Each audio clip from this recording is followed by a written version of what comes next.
everybody. I'm so excited to do this presentation, and I just wanted to start off by saying thank you to everybody who's still here. I know I'm the last one of the day, and I really appreciate just everybody being here and everybody who said to me that they've been looking, forward, and people have been very supportive. So I just wanted to thank everybody for being amazing so far. All right, so a little bit about me. My name is Stephanie Boye, and yeah, I go to York University. I'm getting my master's in dance. And I'm here to talk about my background with dance experience, my research, and how you can be an ally in the dance community to LGBT folks. So, yeah, there's that. And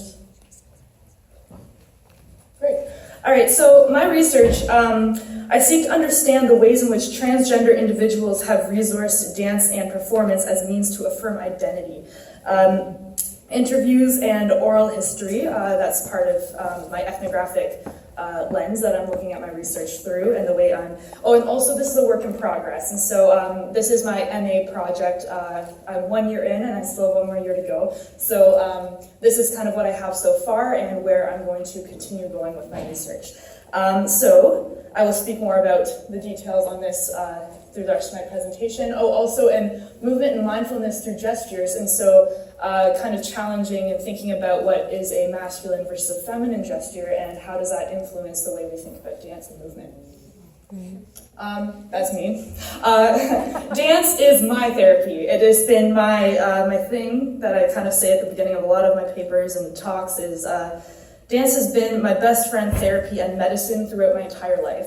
And I grew up in the competitive dance world. I danced in around Toronto area, London area.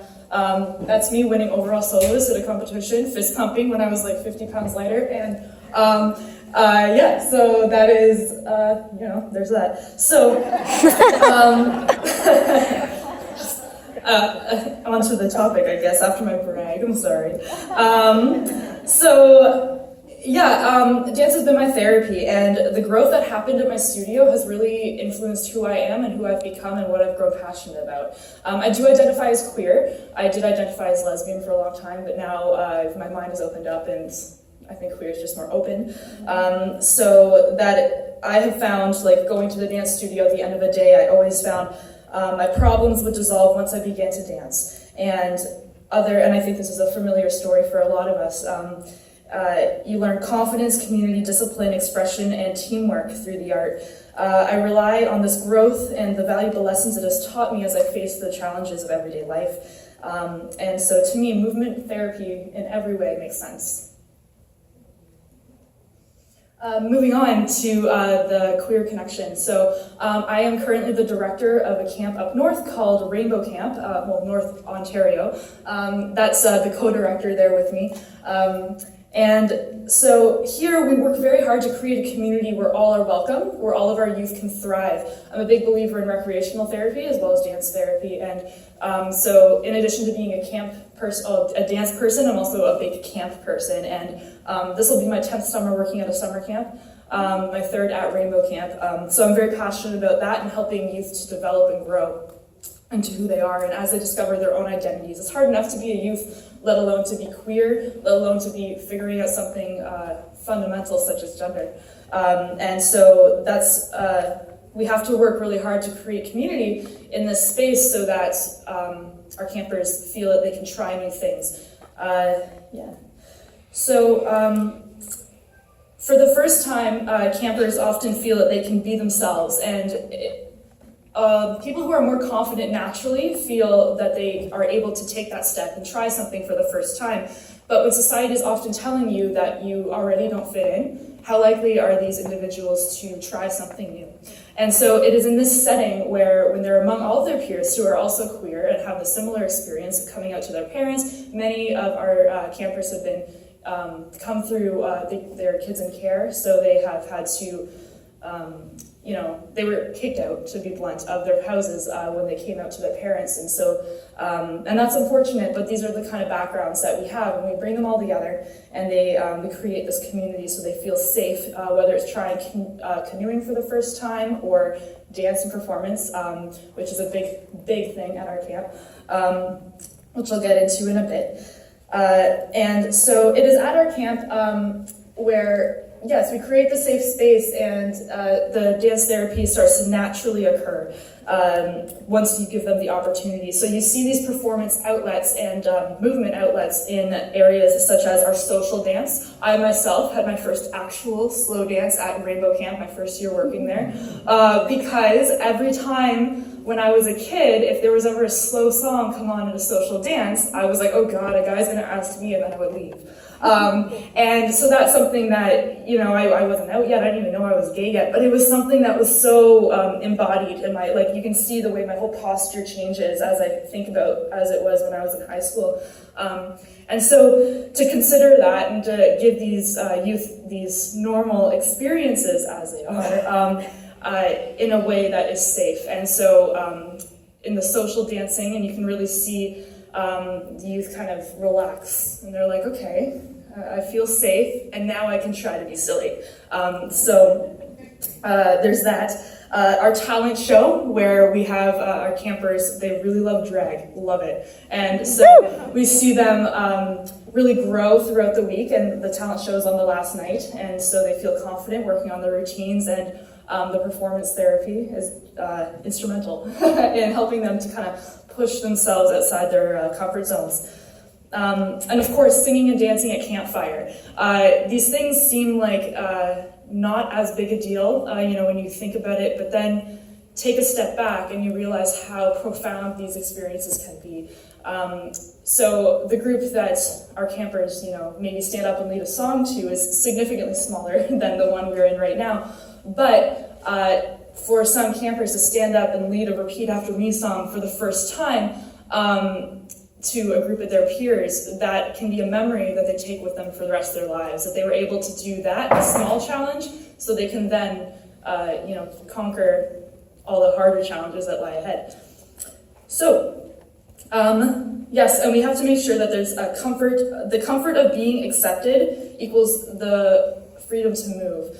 So some campers, when they first get to camp, like this posture I'm kind of posing right now, it's something that's very familiar. They come and they're like, oh, I don't get outside much, I don't move, I like play video games, that's all I do. And then you really see them come into themselves through movement throughout the rest of the week.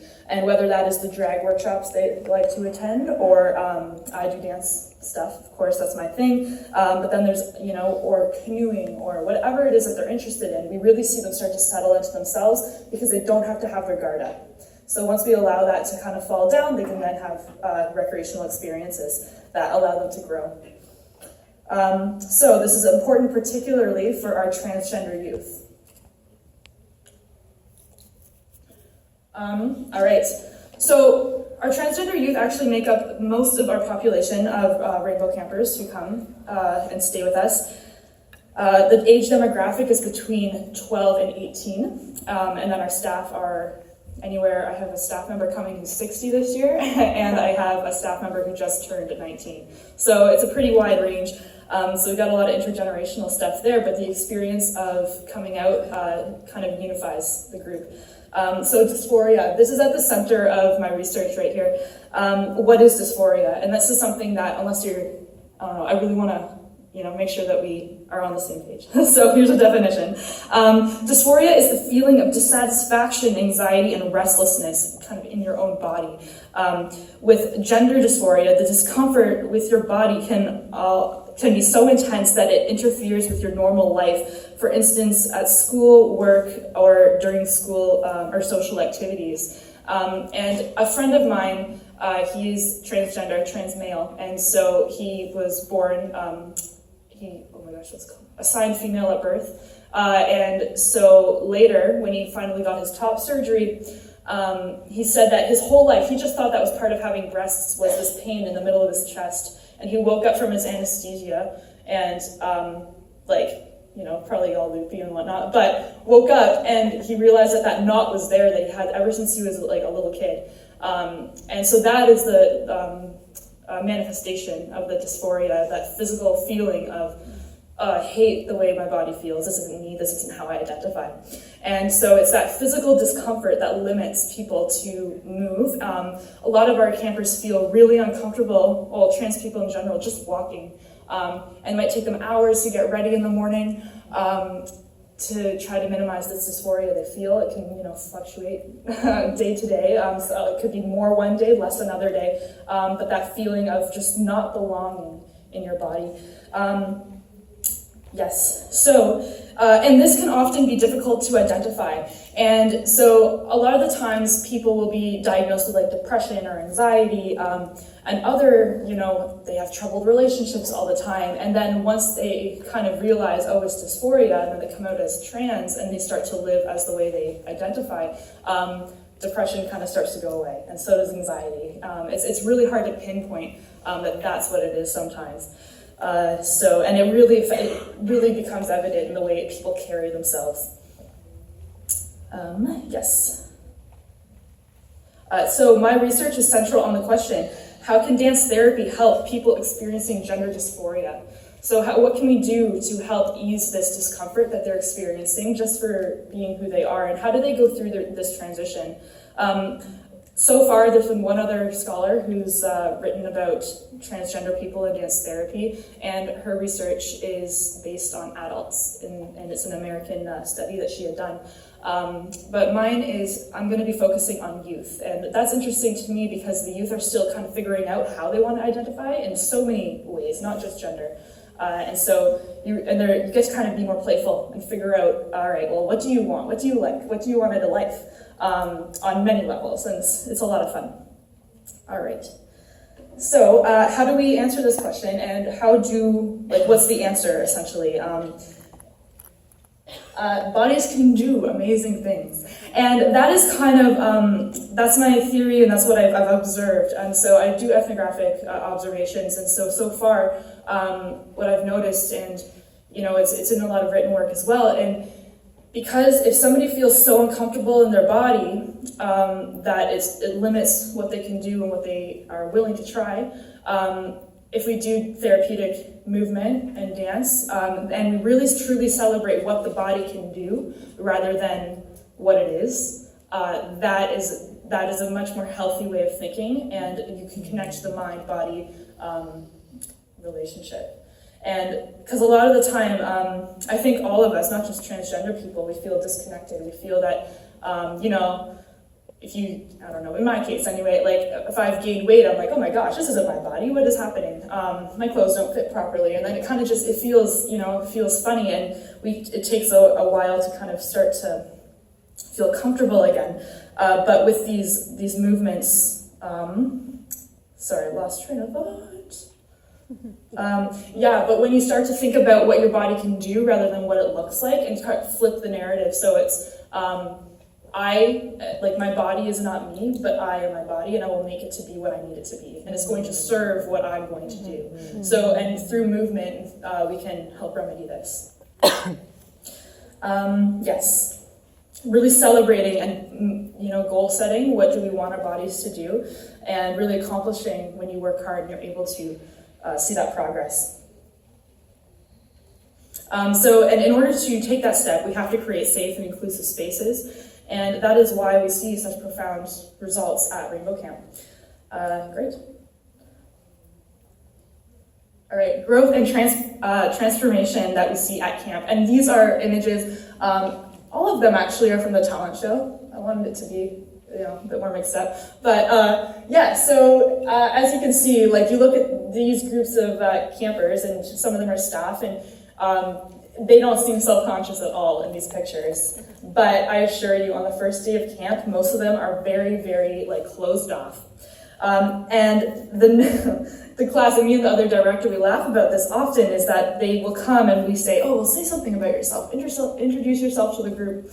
And they always respond with, oh, I'm shy, I don't have a lot of friends, I'm really awkward, I play video games and read books, I don't go outside ever. And then, once they're in this community with all these people who are like them, they're able to really, grow and spread their wings and be who they really are, not just the person who they think they should be because they're already different, so they're going to keep themselves away, but they get to really thrive, and that's a beautiful thing.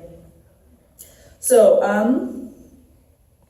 yes, and that's also, doing minimal physical activity during the year, which is what gives it an extra level of importance when they come to us, and we get to show them that, You might feel uncomfortable in your body, but we can still provide you with an experience that is comfortable and a way for you to get physically active and improve your health that way. So by the end of the week, these are at the end of the week, we see profound mental health results because of the group that they're in, the movement that we allow them to partake in, and the confidence that has been grown during the week. And so part of my ethnographic stuff that I've done is I've done some casual interviews with some of the people at camp. So this is my friend Athena McQueen. She's a drag queen, but she's a Toronto drag queen, and her name is Maya. So she's a special case because she's a drag queen, and she's also transgender. And my very first conversation is what made me start to consider this research. When I said to her, I was like, Maya, you're trans and you are also a drag queen. Don't you think that that's kind of, what's that community like for you? Because you are a woman and now you're dressing up like a woman. Anyway, to me, I was trying to understand. And she said to me, honestly, I would not have been as confident or as comfortable coming out and being the woman I am had it not been for the drag community and had it not been through the support of the dancing and the whole performance therapy aspect of that. And that is when she first said that to me, I was like, oh, there's something here that we need to kind of dig into further, and how movement can be that therapeutic to help people through transitions in that way. Okay, and Bree. So Bree is the one on the left, and this is the only picture that Bree sent me because she's hilarious apparently. So so Bree is a trans woman, and she is one of my students now, and that we're working on dance and therapy together, and kind of co-creating a piece to show at the talent show this summer. Wrong page. So Bree is an interesting case. She grew up as a dancer, also in the competitive dance world. And I just want to read to you her response when I asked her, Bree, what do you love about dance? Bree responded, dance makes me feel alive. When I'm dancing each movement, the sense of euphoria intensifies. I feel almost boundless to everything around me, and everything becomes more vibrant, colors, sounds, touch, and my emotions become more rich in their own essences. Everything just erupts uncontrollably out of me. Sometimes I feel so powerful when I'm dancing, I lose control of myself. My body guides me, my mind follows. For a single moment when I'm dancing, I feel like I'm being heard and listened to. Physically, dance makes me feel stronger, and both my mind and body. The physical demands of dance pushes my body to its ultimate limit, and the hard work shows. The thing that I love most about dance is that you are in control of everything you perform. Each movement is a stroke of paint on a canvas, and all different colors. Each movement as colorful as the one before. I love that people enjoy and applaud me for sharing my emotions with them. So, yes, she's also a competitive dancer, and she's, I think she's 17 now.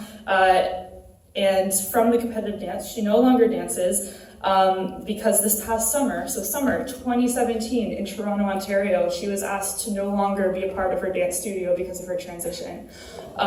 I know that's a real thing that happened, and I'm shaking right now thinking about it. It makes me feel a bit sick that this is real.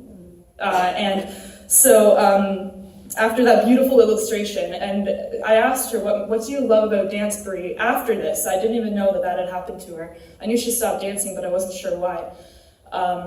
And so that was her response. And so she still has this deep, intense love of dance.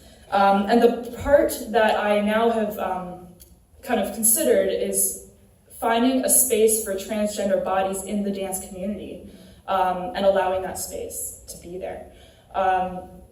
Because it's not fair to have somebody who is, she's a brilliant dancer. I'm a dance teacher, and I can tell you, her technique is excellent, and, she should have been on her competitive team, but because she didn't fit, how do we dress this person in a costume or whatever, which isn't even a big deal, but anyway, clearly I'm upset about this. Yeah. Anyway, so that's just, it shows the point that this is a very important and relevant topic that all of us need to be considering. In conclusion, that's me and Brie. I couldn't get one of both of our faces, but that's us working together in a dance thing. So in conclusion, transgender youth seek opportunities in dance and movement to affirm their identities. To affirm their identities that further, which shows that further research should be done to develop a DMT program specific to youth struggling with gender identity and related body discomfort. Transgender youth are an overlooked demographic. Anxieties associated with movement for people transitioning genders need to be understood, respected, and addressed in DMT practices. Right now, I am working on, like I said, my ethnographic, getting observations, and I'm noticing more now how transgender youth already are resourcing dance as means to, like I said, affirm their identities and feel better about who they are. But when I go to my PhD, hopefully, I'm going to develop an actual program and hopefully some a guide or something for other practitioners to follow when they have people who, are outside of the binaries of male or female.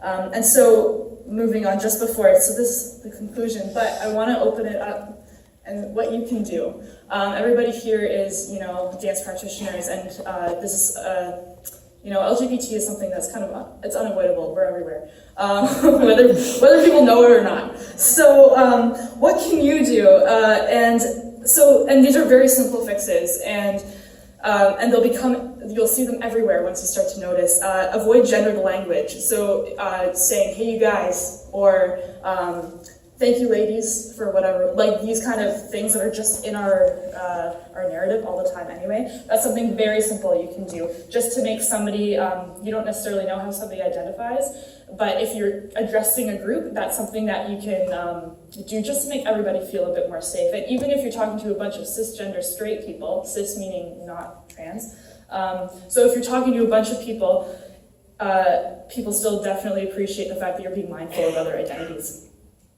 Don't assume gender pronouns or sexual orientation. So this one, it doesn't bother me anymore, but when I was younger, people would say, oh, and do you have a boyfriend? And I was like, no, but I'll tell you about my girlfriend. So it's, but also when they assume that, I'm like, I don't even know if I could talk about it with you now because am I being inappropriate? I don't, you have to kind of figure that kind of thing out. And pronouns are a big one. So often when I introduce myself to people, I'll say, I'm Stephanie, I use she, her pronouns. And then the response will be people often will come back and say, oh, I'm whoever, I use they, them pronouns, or he, him, or whatever. And that cue is something that's very subtle, and it doesn't change much about how you, live your life, but it opens it up and just makes somebody feel more comfortable around you, even if they don't need that. So be mindful about dance gender stereotypes. This is one I'm actually very passionate about. We all know them. In some dance syllabuses, they'll have a warm-up for boys and a warm-up for girls. And at the age of 5, you'll get a kid who's like, I'm not sure I fit into either of those, and then they quit dance altogether. So be aware of that. Also, there's certain things I don't know, just mixing it up in choreography too, if that's something, the boys lift the girls. Well, maybe have a boy lift a boy, try it out, see what happens. And just being open and aware of that, or even just saying, this is how it is, I know, let's just do it, or calling attention to it is a big thing and very empowering. And so going off of that, it's not up there, but making spaces for different bodies, whether that's someone who's bigger or smaller or, differently abled or anything, just making that space and being aware. So instead of choreographing in a certain way, or not just choreography, but thinking of a way of, I'm running this program, this gender can do this and this gender can do that. And, just being aware that there's going to be people who might want to cross, and that shouldn't be a strange thing. So be ready. Identify yourself as an ally. That's a biggie. So easy to do.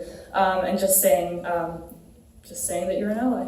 Easy. And that can be as simple as wearing a rainbow somewhere on, it's like one of these like one of the little triangles, like a little marker, having a sticker in wherever you practice, just having it up, it just makes people feel less stressed in a space.